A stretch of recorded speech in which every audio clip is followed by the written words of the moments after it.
Hello guys, आज आपण बघणार आहोत passing strategy for university exam. तुमच्या युनिव्हर्सिटी एक्झामसाठी खूप कमी दिवस राहिलेत, ऑलमोस्ट 1 ते 1.5 महिना राहिलेला आहे. आणि जर तुम्ही प्रॉपर प्लॅनिंग जर केली असेल तर तुमच्याकडे फक्त 1च महिना शिल्लक आहे. कारण की जे पुढचे तुमचे 8 किंवा 15 दिवस असतात त्याच्यामध्ये फक्त आपल्याला भरभर रिव्हिजन करण्याला फोकस द्यावं लागतं. ठीक आहे. आणि स्पेसिफिक अगततंत्राला सिंगल पेपर आहे आणि खूप मोठा सिलेबस आहे. मग त्याच्यामध्ये असं होतं की माझं कव्हर होईल का, की माझा कितपत सिलेबस कव्हर होईल, यामध्ये आपण जितकं करायचं ते पण होत नाही. मग त्यासाठी कोणती स्ट्रॅटेजी पाहिजे तुम्हाला अगततंत्राला स्पेसिफिक, ते आपण या लेक्चर मध्ये बघणार. ठीक आहे. होप सो सगळ्यांचे बऱ्यापैकी सिलेबस कव्हर होत आलेला असेल. पण सगळ्यात महत्वाची गोष्ट ही आहे की तुम्ही जी ओव्हर थिंकिंग करता ती थांबवली पाहिजे. सेम अगततंत्राला आधीपासून आपण ऐकलेलं असतं की खूप हार्ड सब्जेक्ट आहे, कसं करणार, एकच पेपर आहे, तर मग एका दिवसामध्ये रिव्हिजन होईल का, ही जी आपण सगळे ओव्हर थिंकिंग करतो ना, त्यामुळे आपला जे काही 100% अभ्यास होणार असतो तो पण होत नाही. आणि जे आपले गोल्स ठरलेले असतात की या दिवसामध्ये मी हे करेल अगततंत्राचं, ते पण पॉइंट्स आपण कव्हर करू शकत नाही. त्यामुळे सगळ्यात आधी तुम्ही ओव्हर थिंकिंग थांबवली पाहिजे. तुमचे जे काही गोल आहे, अगततंत्राचा फर्स्ट टॉपिक मी आज करणार, उद्या सेकंड करणार, त्या सिक्वेन्सने जर तुम्ही करत गेलं तर तुमचं ते लास्ट पर्यंत कव्हर होईल. परंतु मी करू शकेल का, हे तुम्हाला थांबवायचं. ठीक आहे. आता बघा, अगततंत्रासाठी काय स्पेसिफिक स्ट्रॅटेजी असली पाहिजे ते आपण या लेक्चर मध्ये बघूया. सिंपल, एनसीएसएम ची ब्ल्यूप्रिंट फॉलो करायची.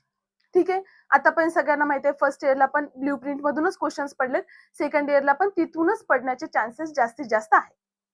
ठीक आहे. मग त्याच्यामध्ये तुम्हाला first point, second point, third point किंवा फर्स्ट पॉइंटला किती वेटेज आहे, सेकंड पॉइंटला किती वेटेज आहे, थर्ड पॉइंटला किती वेटेज आहे, त्याच्यामध्ये लिहून दिलेले. ठीक आहे. तुम्हाला काय करायचं, आधी गोल सेट करायचं. तर अगततंत्राचा अभ्यास करण्याच्या 2 स्ट्रॅटेजी आहेत. एक तर तुम्ही सिलेबस प्रिंट 1, 2, 3 असं जा, किंवा तुम्ही एलएक्यू अँड एसएक्यू असं जा. म्हणजे एलएक्यूचे पॉइंट आधी कव्हर करणार अँड देन एसएक्यूचे पॉइंट कव्हर करणार. हे 2 पॅटर्न आहेत. तुम्हाला जो इझी पॅटर्न वाटेल त्या पॅटर्ननी स्टडी करा. माझ्या फ्रेंडला हा पॅटर्न इझी जातो आणि मी त्या पॅटर्न करेल, ही चूक करू नका. ठीक आहे. क्लिअर. 2 पॅटर्न अगततंत्राच्या अभ्यासाचे, एक तर पॉइंट वाईज सिलेबस प्रिंट मध्ये जे दिले त्यानुसार जा, किंवा एलएक्यू आणि एसएक्यू नुसार तुम्ही एक एक पॉइंट कव्हर करत जा. ठीक आहे. नंतर मेक शॉर्ट नोट्स. आता काही जण म्हणतात, मॅम आमच्याकडे फक्त 1 ते 1.5 महिना राहिलाय, आता आम्ही नोट्स बनवू शकतो का? तर याचं एकच साधं सिंपल आन्सर आहे की हो. जसं की कृत्रिम विष आहे, त्याचे चार्ट्स बनवा. स्थावर विष आहे, त्याचे चार्ट्स बनवा. ठीक आहे, आता चार्ट्स बनवायला थोडासा वेळ लागेल तुम्हाला, परंतु एक्झामच्या आधी चार्ट्स रिव्हिजन करायला फक्त 15 मिनिट ते 20 मिनिटच लागणार. त्यामुळे जे जे टॉपिक मी सांगते की याचे चार्ट्स पाहिजेतच, स्थावर विषचे चार्ट्स पाहिजेतच, कृत्रिम विषचे चार्ट्स पाहिजेतच, त्याशिवाय त्याचा अभ्यास होणं शक्य नाही. ठीक आहे. त्याचे चार्ट्स तुम्हाला 100% बनवायचेच आहे आणि लास्टला चार्ट्सच रिव्हिजन करायचे. ठीक आहे. राहिला क्वेश्चन्स तुमचं वेटेज किंवा हे चार्ट्सचा पॉइंट आपला कव्हर झाला. आणि शॉर्ट नोट्सचा जो काही पॉइंट आहे, आता बघा, ऍस्पेक्झियल डेट, टॅनॅटोलॉजी, हे जे काही मोठे मोठे टॉपिक्स आहेत, इंजुरी, या 4 टॉपिकवर फक्त तुम्हाला एकच एलएक्यू आहे. मग तेव्हा क्वेश्चन पडतो की एवढे मोठे 4 टॉपिक रिव्हिजन करायचे आणि ते फक्त एका एलएक्यू साठी, म्हणजे थोडं जास्त वाटतं. तेव्हा त्या टॉपिकसाठी स्पेसिफिक तुम्हाला शॉर्ट नोट्स बनवणं खूप गरजेचं आहे. किंवा कन्सेप्ट ऑफ अगतंत्र एक टॉपिक घेतला, त्याच्यामध्ये टाइप्स ऑफ पॉइझन आहे किंवा विषाचे प्रकार वर्गीकरण करा. आयुर्वेद, मॉडर्न दोन्ही पण आहे. मग तुम्ही एक पेज घेतलं, त्या पेजवर हाफ पार्ट मध्ये आयुर्वेद लिहा, हाफ पार्ट मध्ये मॉडर्नचा पार्ट लिहा. जेणेकरून हे पेज रिव्हिजन करायला तुम्हाला किती 3 ते 4 मिनिट पण लागणार नाही. ठीक आहे. पण आता जर तुम्ही मेहनत केली किंवा जे काही शॉर्ट नोट सांगितलेले आहेत, चार्ट सांगितले, ते जर आता पण वेळ आहे प्रिपेअर करण्यासाठी, ते जर केलं तर तुमचं रिव्हिजनसाठी वेळ वाचेल. ठीक आहे. अगतंत्रामध्ये पुन्हा पुन्हा हायलाइट करून सांगते मी, शॉर्ट नोट्स आणि चार्ट्स खूप महत्वाचे आहेत. ठीक आहे. पहिला तुम्हाला पॉइंट कळाला की कसा अभ्यास करायचा. 2 अभ्यासाच्या मेथड सांगितल्यात, त्या मेथड नुसार करा, किंवा जे काही चार्ट्स आहेत आणि जे काही शॉर्ट नोट्स आहेत त्याद्वारे तुम्हाला अभ्यास करायचा. Second, make personalize time table. आता हे पर्सनलाइज टाइम टेबल मध्ये काय येणार की तुम्हाला स्वतःला ओळखायचं की मला दिवसा अभ्यास होतो किंवा रात्री अभ्यास होतो, त्यानुसार तुम्ही स्वतःचं टाइम टेबल बनवा. सेम अगतंत्राचे पॉइंट्स घ्या, एक एक एक एक पॉइंट घ्या. ठीक आहे, तुम्हाला फर्स्ट पॉइंट खूप छान येतो तुम्हाला, तर तो तुम्ही तुमच्या मित्राला एक्सप्लेन करा. आणि जो सेकंड टॉपिक आहे तो तुम्हाला येत नसेल तर तो त्याच्याकडून एक्सप्लेन करून घ्या. ठीक आहे, डिस्कशन मधून पण खूप सारा चांगला स्टडी होतो. आणि जे काही अगतंत्राचे पॉइंट्स आहेत त्याचा एकदम टाइम टेबल बनवा, की फर्स्ट डेला मी हे टॉपिक करणार, सेकंड डेला मी हे करणार, थर्ड डेला मी हे करणार. आणि ते एका पेजवर किंवा एका नोटबुकवर नोट राहू द्या, जेणेकरून तुमचा पण कॉन्फिडन्स डेव्हलप होईल, की हा माझा फर्स्ट टॉपिक झालाय, सेकंड झालाय, थर्ड झालाय. ठीक आहे, अशा प्रकारे तुम्हाला एक एक एक टॉपिक करायचे आणि त्याच्या पुढे अशी टिक करायची. आणि मेन म्हणजे डिस्कशन करून स्टडी करा. जे टॉपिक येत नसतील ते पुढच्याला विचारा, जे तुम्हाला येतात ते पुढच्याला सांगा, जेणेकरून दोघांचं पण काय होईल, इम्प्रूव्ह होईल जी काही अभ्यासाची स्किल आहे ती. आता मेक प्रायोरिटी लिस्ट.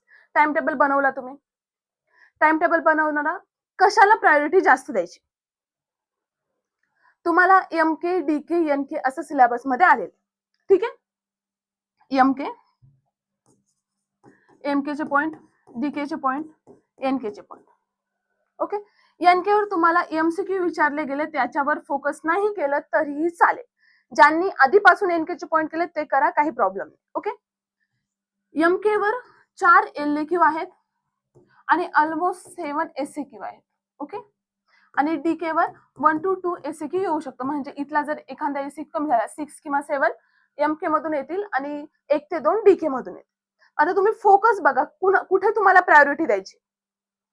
तुमची फर्स्ट प्रायोरिटी काय असली पाहिजे, एमके. सगळे पॉइंट फर्स्ट टू लास्ट पर्यंत जर तुम्ही एमके, डीके, एनकेचे करत तर आता वेळ पण खूप कमी आहे. पटापट एमकेचे पॉइंट्स कव्हर करायचे, नंतर डीकेचे पॉइंट्स कव्हर करा आणि एनकेच्या पॉइंटला वेळ भेटला तर एकदा ओव्हरलुक करा. ठीक आहे, नाही केलं तरीही चालेल, कारण की त्याच्यावर फक्त एमसीक्यू आहेत आणि त्यातले पण खूप कमी एमसीक्यू तुम्हाला एनकेवर येतील. ठीक आहे, प्रायोरिटी फिक्स झाली. मला एमकेचे टॉपिक्स आधी करायचे.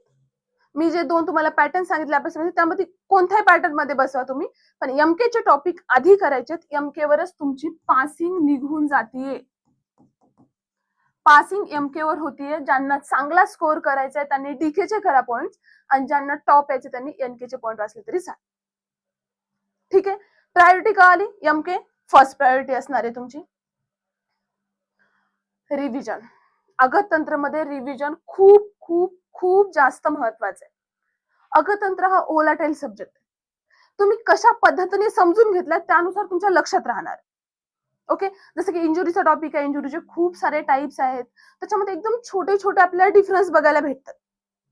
ठीक आहे, मग ते तुम्ही कशा पद्धतीने लक्षात ठेवले आणि तुम्ही एकदा जर वाचलं तर बिलकुल लक्षात राहणार. सेम विषाचं पण घ्या, तर जांगम विष मध्येच वेगवेगळं तुम्हाला जे काही स्नेक्स आहेत त्याचे सांगितलेले आहेत. फिटल डोस, फिटल पिरियड सांगितलं. ते इतकं कन्फ्युजन करणारं असतं ना, की कशाचा फिटल डोस काय आणि कशाचा फिटल डोस काय हे बिलकुल लक्षात राहत नाही. त्यामुळे चार्ट्स बनवा. चार्ट्स जर बनवले तुम्ही तर एक चार्ट रिव्हिजन करायला मोस्टली 10 मिनिटाच्या वर वेळ लागणार नाही. आणि रिव्हिजन अगतंत्राला जितके जास्त देता येतील तितके जास्त रिव्हिजन्स द्या. कारण की युनिव्हर्सिटीच्या पेपरच्या आदल्या दिवशी तुम्हाला फक्त एकच दिवस भेटणार आहे, एका दिवसामध्ये एवढा सिलेबस कव्हर करणं शक्य नाही. ठीक आहे, रिव्हिजन्स खूप महत्वाचे आहेत. माझे एकदा वाचून झालंय, माझं अगतंत्र कव्हर होईल असं या भ्रमात राहू नका. तुमच्या अगतंत्राला 3 ते 4 मिनिमम म्हणतेय मी, मिनिमम रिव्हिजन्स झाले पाहिजेत. आणि आता या स्टेजला तुमचा सिलेबस कव्हर व्हायला पाहिजे होता. काही जणांचा झाला नसेल तर ट्राय करा की किती लवकर आपल्याला तो सिलेबस कव्हर करता येईल. ठीक आहे, त्यामुळे अगतंत्रमध्ये चार्ट्स आणि रिव्हिजन या दोघांना खूप महत्व आहे. हे ज्यांना परफेक्ट जमलं त्यांची अगतंत्राची पासिंग इझिली निघून जाईल. ठीक आहे, आता हे इतके पॉइंट झाले की स्ट्रॅटेजीचे. ठीक आहे, स्ट्रॅटेजी मध्ये आपण काय पॉइंट्स बघितले, चार्ट्स बनवायचे, शॉर्ट नोट्स बनवायचे आहेत, अँड सेकंड आपण काय बघितलं, रिव्हिजन्स खूप महत्वाचे आहेत. आणि प्रायोरिटीज ठरवा, तुमच्या काय प्रायोरिटीज आहेत. सब्जेक्ट वाईज ठरवा, सब्जेक्ट मधल्या पॉइंट वाईज पण ठरवा, आणि तुम्ही जे डेली हॅबिट्स आहेत तुमच्या, की सकाळी लेट उठणे, नाश्ता, जेवण, याच्या जे काही प्रायोरिटीज आहेत, किती टाइम द्यायचा आपल्याला त्या गोष्टीला, त्याच्यामध्ये पण प्रायोरिटीज ठरवा. ठीक आहे, एक्झाम पिरियड मध्ये फक्त स्टडीला प्रायोरिटी देणं तर महत्वाचं आहेच, पण त्याबरोबर तुमच्या ज्या काही हॅबिट्स आहेत, कुठे टाइम वेस्ट होतोय, कोणत्या वेळेमध्ये आपण काय केलं पाहिजे, हे पण खूप महत्वाचं आहे. ठीक आहे. आता आपण एकदम शॉर्ट मध्ये पेपर कसा प्रेझेंट करायचा बघूया. तुमची आता आन्सर की तुम्हाला सगळ्यांना माहिती आहे बोर्डाची आन्सर की या फॉर्म मध्ये असते. ठीक आहे. ओके. हे तुमचे आहे एक पेज. आता ह्याच एक पेजचं एक्झाम्पल घेऊन आपण बघणार आहोत, बाकी जास्त काही. सिम्पली इथं मेन क्वेश्चन टाकायचा आहे फर्स्ट. ओके. फर्स्ट क्वेश्चन मधला ए इथं टाकायचा. क्लिअर. ए टाकल्यानंतर मेन हेडिंग इथे येईल. जे तुम्हाला काही विचारले त्याची मेन हेडिंग तिथे येईल. जसं की आता फॉर एक्झाम्पल तुम्हाला लीड विचारले, लीड पॉइझनिंग लिहाय. ठीक आहे. मग लीड बद्दल तुम्ही इथं टाकणार. मग लीडचे कॅरेक्टरिस्टिक इथून पुढे सुरू करायचे. नंतर मग मेकॅनिझम इथून पुढे सुरू करायचं. म्हणजे थोडासा इथं असा स्पेस ठेवायचा, जेणेकरून पुढच्या एक्झामिनरला कळेल की तुम्ही काय लिहिले. नाहीतर तिथं 1 नंबरला कॅरेक्टरिस्टिक, सेकंडला मेकॅनिझम, थर्डला पुन्हा जे काही पॉइंट्स आहेत त्याचे सायन्स अँड सिम्पटम्स, हे पॉइंट्स टाकून एक एक एक एक्सप्लेन करायचं. ठीक आहे. हा तुमचा पेपर प्रेझेंटेशनचा पॉइंट झाला.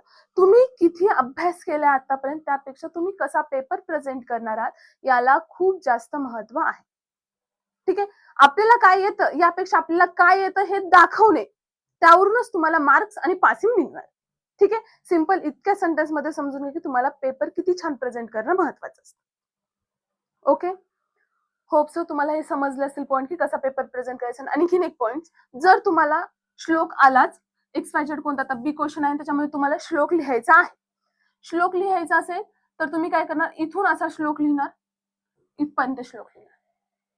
आणि श्लोकची ही फर्स्ट लाईन सोडून द्या, सेकंड लाईन पण सोडून द्या आणि इथून मग एक्सप्लेनेशन श्लोकचं सुरू करा. जेणेकरून तुमचा श्लोक हायलाइट होईल. जे तुम्ही लिहिलंय ते हायलाइट होणं पण खूप महत्वाचं आहे. म्हणून श्लोक हायलाइट होण्यासाठी असं तुम्हाला करायचं. ठीक आहे. कळलं. श्लोक जिथं गरजेचं आहे तिथं श्लोक टाकणंही तितकंच गरजेचं आहे. ही आपली अगतंत्राची एकदम शॉर्ट मी तुम्हाला 3 ते 4 पॉइंट्स मध्ये सांगितले की सिंपल स्ट्रॅटेजी. जास्त पॉइंट मध्ये सांगण्यात काही अर्थ नाही. जे पॉइंट्स मी सांगितले ते तशाला तसे माइंड मध्ये ठेवायचे आणि अभ्यास करायचा. ठीक आहे. टेन्शन फ्री होऊन अभ्यास करा, जास्त ओव्हर थिंकिंग करू नका. ओके. जे आपण करतोय त्यावर आपला कॉन्फिडन्स असला पाहिजे. मी जे करणार आहे त्याला मी 100% देईल असं म्हणूनच प्रत्येक काम करायचं. ओके. सगळ्यांना एक्झाम्स खूप छान जाऊ आणि एक्झामचा पिरियड आहे तो पण सगळ्यांना खूप छान जावो हीच अपेक्षा करते. सगळ्यांना ऑल द बेस्ट.